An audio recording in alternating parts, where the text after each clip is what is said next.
एक अंग्रेजी कंपनी जो भारत आई थी बस साबुन बेचने, आज वो आपके बाथरूम से लेकर आपकी थाली तक राज करती है। ये कहानी है HUL की, एक ऐसी कंपनी जिसने न सिर्फ बिजनेस बदला बल्कि हिंदुस्तान की सोच भी बदल दी। पर इसकी चमक के पीछे कुछ ऐसे काले सच भी छुपे हैं जिन्हें जानकर आप चौंक जाएंगे। दोस्तों, हिंदुस्तान यूनिलीवर लिमिटेड यानी HUL सिर्फ एक कंपनी नहीं, ये एक इमोशन है, एक हैबिट है, एक पार्ट है हमारे रोज़मर्रा के जीवन का। 90% भारतीय घरों में इसके कम से कम एक प्रोडक्ट तो होता ही है। लेकिन क्या आपको पता है इसकी जड़ें 1888 तक जाती हैं? चलिए आज HUL की कहानी समझते हैं एकदम दिल से। साल था 1888। भारत में आया सनलाइट सोप, लिवर ब्रदर्स नाम की एक ब्रिटिश कंपनी का प्रोडक्ट।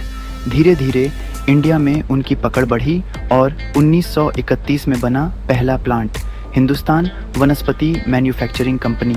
फिर 1956 में 3 कंपनियों का मर्जर हुआ और जन्म हुआ हिंदुस्तान लीवर लिमिटेड का, और 2007 में नाम बदला गया हिंदुस्तान यूनिलीवर लिमिटेड।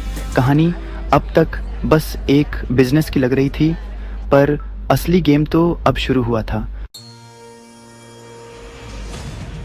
HUL ने वो किया जो उस जमाने में कोई सोच भी नहीं सकता था। जब बाकी कंपनियां शहरों में फंसी थीं, HUL ने अपनी नज़र डाली भारत के गांवों पर। व्हील, एक सस्ता लेकिन दमदार डिटर्जेंट। शक्ति अम्मा, गांव की महिलाओं को बना दिया ब्रांड एम्बेसडर और सेल्स पर्सन। क्लोजअप से लेकर फेयर एंड लवली तक, ब्रू से लेकर कनौर तक, हर कैटेगरी में HUL की पकड़ बन गई। इस कंपनी ने न सिर्फ बेचने का तरीका बदला बल्कि खुद भारत को भी बदल दिया। कोई कंपनी ऐसी भी हो सकती है क्या जिसके प्रोडक्ट्स का इस्तेमाल दुनिया की आधी आबादी लगभग हर दिन करती हो?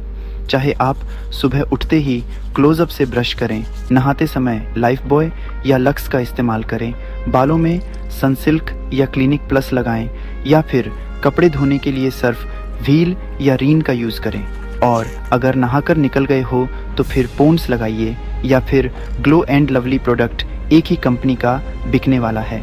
नाम है हिंदुस्तान यूनिलीवर लिमिटेड।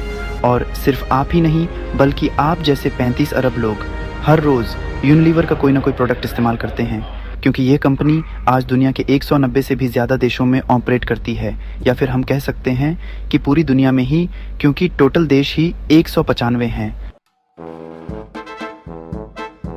पर जहाँ रोशनी होती है वहाँ अंधेरा भी होता है। साल था 2001। HUL की एक फैक्ट्री से कोडेकनाल में मरकरी लीक हुआ। ज़मीन और पानी जहरीला हुआ, लोग बीमार पड़े। आज भी वो इलाका उस हादसे को याद करता है।